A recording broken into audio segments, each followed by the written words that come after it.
5 women in Texas today made history, talking about the most deeply personal and painful moments of their own lives in service of an unprecedented landmark lawsuit that they are bringing, aiming to hold the state of Texas accountable for horrific health consequences they have suffered after they were denied the, quote, necessary and potentially life-saving health care in the form of abortion.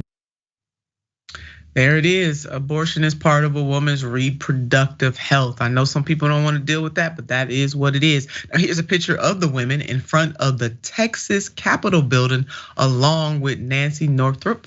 On the far right end, the CEO of the Center for Reproductive Rights. And in this tweet, now I'm at the Texas Capitol where 5 women, along with the Center for Reproductive Rights, are unveiling a lawsuit they have filed against the state of Texas, #abortion ban. They say they were denied abortions despite their lives or their fetuses being at risk. You know, these politicians acting like they doctors now.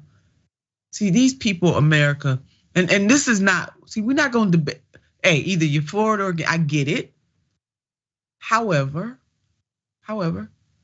politicians should not be trying to be mamas and daddies to these women. They should be able to make the choice. It is between them and their doctor. And if they believe in a higher power, it is theirs. It really strikes me as strange, Max, because if these people really were pro-life instead of pro-birth, then they would support Medicare for all. They would support fully funding our education system from pre-K to college. They would support making sure mamas and daddies have jobs with living wages so that they can provide for their children, et cetera, et cetera. Max, you can add to that list. That's how I feel about it. I mean, if you're really gonna go pro-life, let's go and do this thing all the way.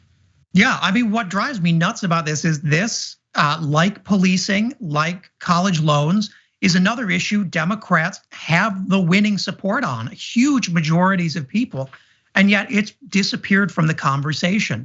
And a lot of people think that just because Republicans were kept out of the Senate in 2022, that means they lost. But the truth is, you know, in Ohio, in Utah, in North and South Carolina, here in Texas, there are over a dozen states passing even more restrictive abortion bans this year. And they are able to do that because the national press has not covered it once in the last, that video you put up was the first time the network had covered it in over a week. And this is as things are actively happening to make it harder to get an abortion or to even get IVF or contraception. This is not a fight that's over. No, it's not a fight that's over. And we gotta recognize that it's never really going to be over. Now, these brave women are making their voices heard, and I'm so proud that they are doing that they're doing their part. And let's put up this: the women have been denied necessary and potentially life-saving obstetrical care because medical professionals throughout the state fear liability under Texas abortion bans, again, which is wrong. And I'm glad these women are stepping up. Yes, they are. Now, Molly Duane, a senior staff attorney at the center, said the following: just because Roe v. Wade is no longer the law of the land does not mean that women and pregnant people are without constitutional and basic human rights.